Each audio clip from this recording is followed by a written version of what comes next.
Welcome everyone to another Fuzz Thoughts, and the first movie that I'm going to talk about today is a film from 2025. I've been doing a lot of 2025 catch-up recently.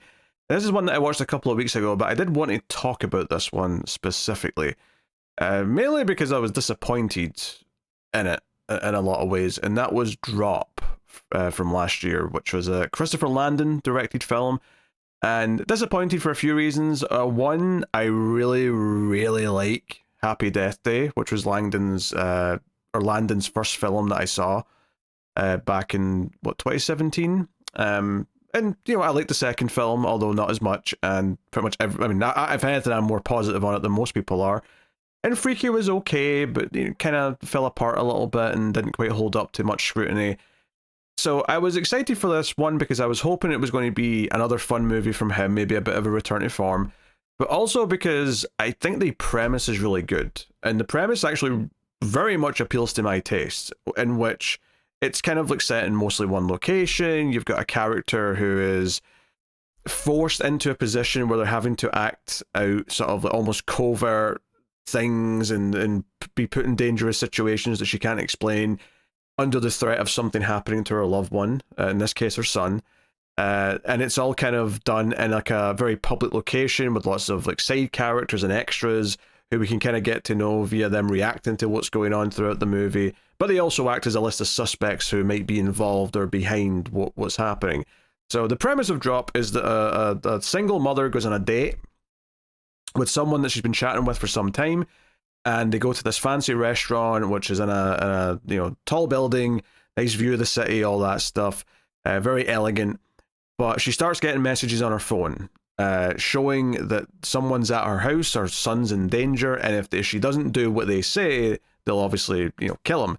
And she has to sneak around. She has to come up with excuses for why she's doing certain things, and what she's doing is trying to fulfill what she's been asked of, but she doesn't really want to do it either because it's kind of, what she's been asked to do is very bad and something that she doesn't feel comfortable with, but she has to save her son. So there's a lot of inherent drama and thrills and potential there I think for a really fun movie. I think it's a great concept, and I think it has elements of other things that I've liked in the past.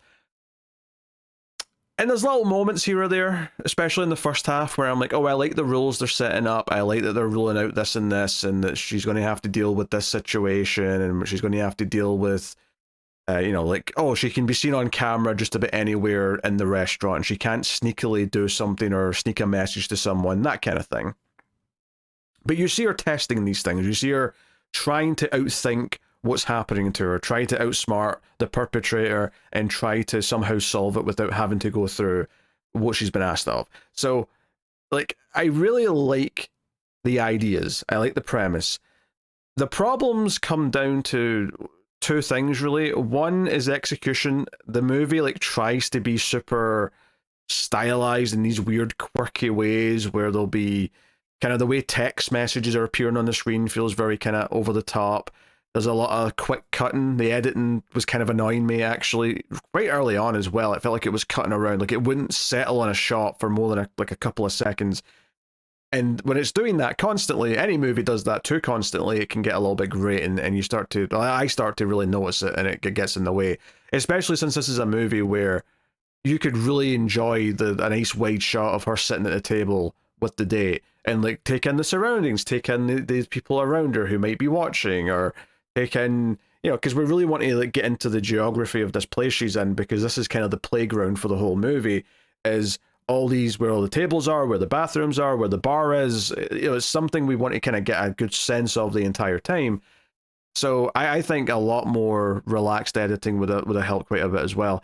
And then the other big problem with it is just kind of the script and where it actually goes in the last third. It kind of, the reveals of what's going on and why it's going on, honestly, just kind of go down the toilet in the last third, where it wasn't as interesting or as exciting as anything that it could have been beforehand. It was actively some of the worst choices, at least for my own taste. I think it just took a lot of the mystique out of who was behind it, the way it kind of unfolds. And then on top of that, it kind of has a finale not in this location. It has a finale away from the restaurant. And I won't say anything else, I won't spoil anything, but that just felt weird to me. I'm like, no, this was the place, this was the setting, this was your you know, if this is your 12 Angry Men, this is your jurors room. I want everything to play out here because that's kind of the confines that you've set up for the movie, and I want it to all come to a head there. I don't know. It felt a little bit strange, and it got a little bit goofy at times. And then honestly, I guess this is problem number three, which I don't think is maybe as big as the other two, but it is a problem, and that is the characters. I think are a little bit underwhelming. I did not find the leads particularly compelling. Both the female lead, who's kind of the main character, and the male lead. I think both of them, to varying degrees, were a bit on the bland side and weren't quite, you know, either really selling the idea. Some stuff felt a bit unrealistic because of the way they were just kind of like ignoring things or whatever. But also, just, you know, like maybe it would have worked a little bit better if there was just a little bit more charm, a bit more fun to the characters, perhaps. I don't know. Like it feels like a sort of movie where, while the main part of the premise, which is someone's doing all, you know, sending all this stuff to her phone, that's very obviously modern because it's a smartphone. It feels like everything else about the movie would have worked better 20, 30 years ago, honestly. Like, I don't know how you do it, right? Maybe you just get her with like an earpiece, like much, much earlier in the film so that she can hear things in secret or something like that. But I think the style of like an 80s or 90s movie would have probably fit a lot of this story better. At least for my taste anyway. This felt like it was trying to be too slick, and just it felt a little bit hollow as a result. And then add on to the fact that I didn't really find the characters that likable or compelling. And the backstory feels a little bit ham-fisted as well. They try and give, you know, the main character this backstory with her ex that kind of feeds into the potential themes of what's going on. At least I thought it was. Like when the movie started, I thought the opening scene was a little bit weak, but I thought, okay, I get why they're setting this up. I get why they're saying this has happened in her past. And then, to be honest, I didn't really feel like it played into the themes as much as I thought it was going to. They could have done more with it, I guess, is what I'm saying. So, yeah, sadly, I have to say it was a bit of a mediocre movie. It's not like the worst thing ever. It's not a complete train wreck or anything like that. It's not like trash.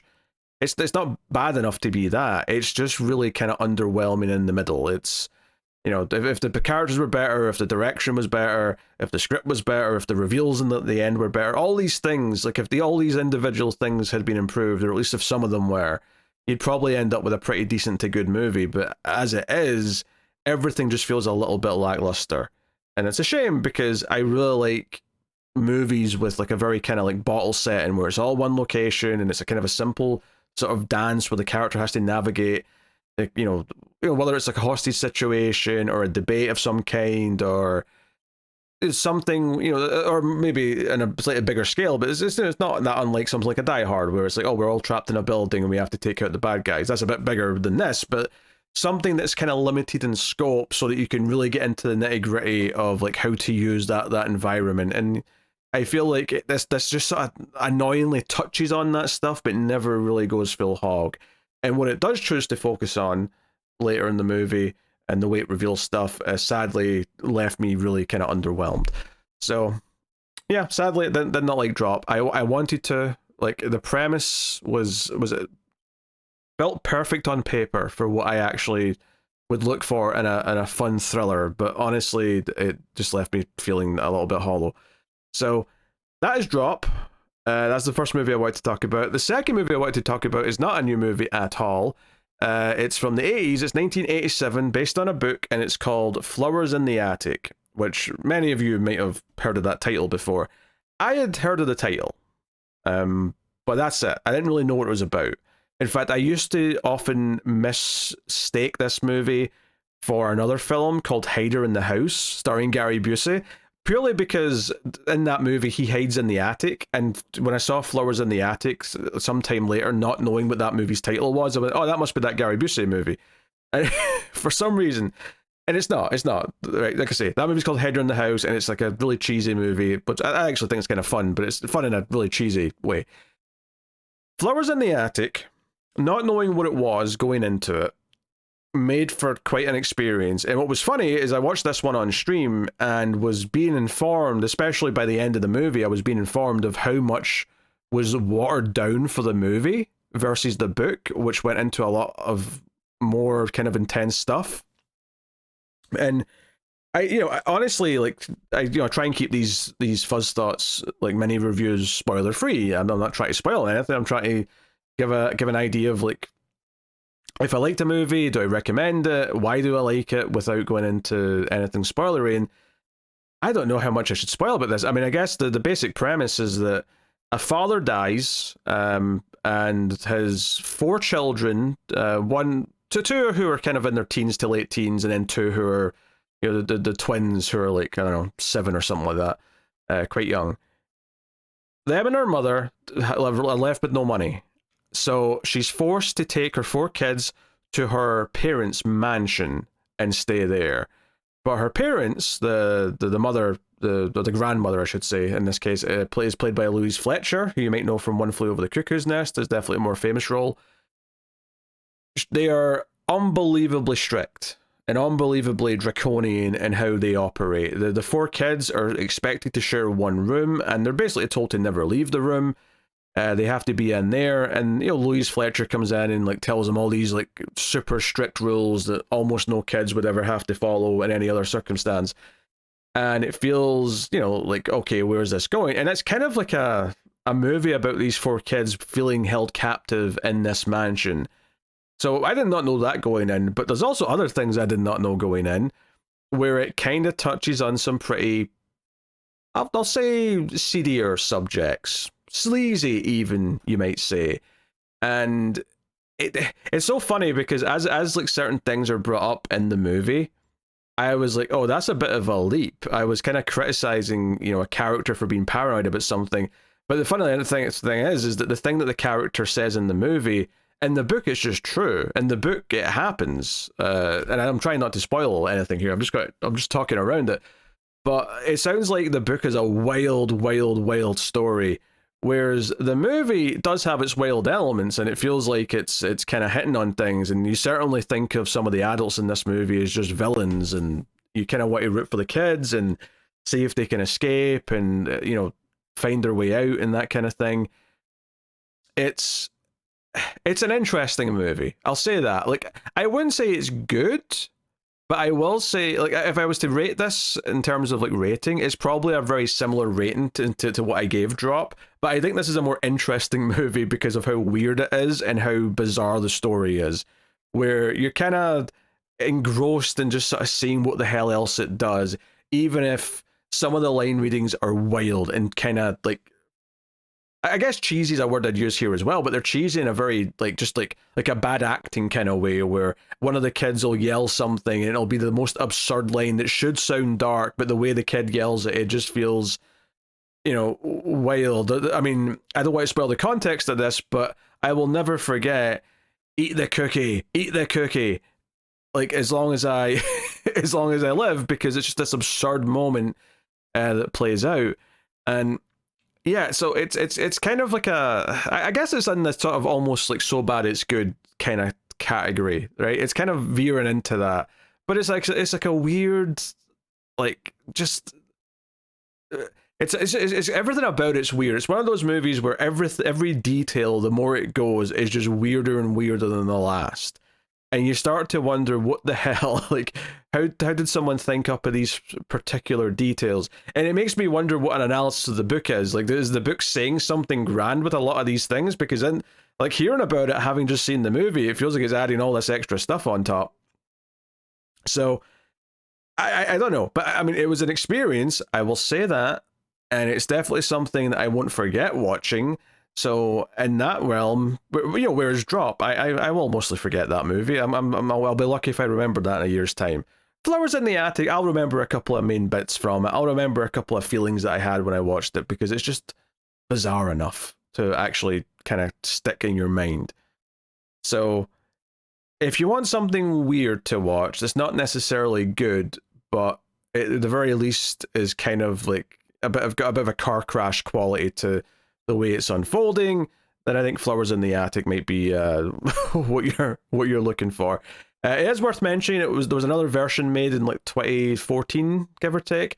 No idea how wild that version is. I cannot speak for it, but I can tell you the 1987 version at least is an interesting movie, especially when I didn't know anything about the story going in. I was just kind of like taking it as it came, and yeah, weird. So there you go. That's Fuzz Thoughts. Another one down. I'll be back soon with another, but yeah, let me know what you thought of these two movies in the comments. If you've seen them, like, subscribe, all that stuff helps out a bunch. And of course, if you want to support everything, you can do that over at patreon.com/MailFuzzTV, or of course, YouTube membership if that's more convenient. But otherwise, that is me. Thank you very much for joining. I do appreciate it. Keep watching movies, and I will see you next time.